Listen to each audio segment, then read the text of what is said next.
પ્રશાંત મહેશભાઈ પટેલ।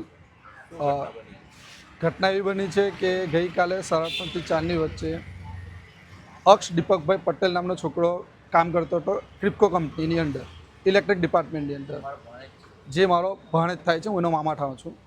અને આ ઘટના કાલે જ્યારે થઈ તે લગભગ 3:30 થી 4ની વચ્ચે થયેલી છે।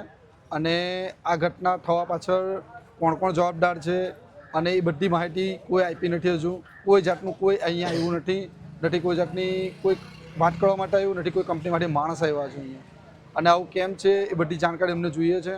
બીજું, હવે અક્ષ ઇલેક્ટ્રિક ડિપાર્ટમેન્ટમાં કામ કરતો હતો, એ 20 થી 30 ફૂટ ઉપર ચડીને કામ કરે છે, તો ત્યાં એને સેફ્ટીનું શું ધ્યાન આપવામાં આવ્યું? વિધાઉટ હાર્નેસ એ વ્યક્તિ કઈ રીતે ઉપર ચડે છે? કેમ સેફ્ટી ડિપાર્ટમેન્ટ શું કરે છે ત્યાં? કેમ ધ્યાન આપવામાં નહીં આવ્યું? બીજું, ચાલુ લાઈને કામ કરે છે તો લાઈન બંધ કરવામાં કેમ ના આવ્યું? લાઈન બંધ કરવાની જવાબદારી કોની છે? આમાં દરેક જવાબદાર માણસ અહીં હાજર થાય ને એની જાણકારી આપે।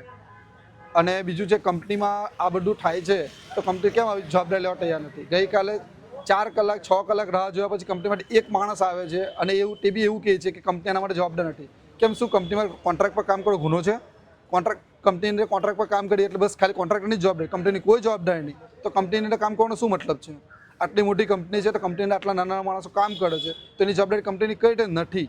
અને આ વિધાઉટ સેફ્ટી કામ થાય છે તો સેફ્ટીનું ધ્યાન આપવાનું કોણ? કંપનીની જવાબદારી બને ને? કોન્ટ્રાક્ટરની જ જવાબદારી છે, સાથે કંપનીની પૂરેપૂરી જવાબદારી છે। અને કંપનીએ ધ્યાન કેમ નહીં આપ્યું કે કોન્ટ્રાક્ટર આવા લાપરવાહીથી કામ કરવામાં આવે છે? તો એ બધી જવાબદારી કંપનીની પણ છે। માંગણી એવું છે કે એને વધારે વધારે વળતર મળે, એના પરિવારનું ધ્યાન આપવામાં આવે અને પરિવારની ધ્યાન રાખવામાં આવે, કારણ કે એના પરિવારનો કમાનાર એક જ પર્સન છે। આજ પછી એના મા બાપની જવાબદારીની બેન છે જે અનમેરિડ છે, એને પનાવવાનું, આ બધી જવાબદારી કોણ લેશે?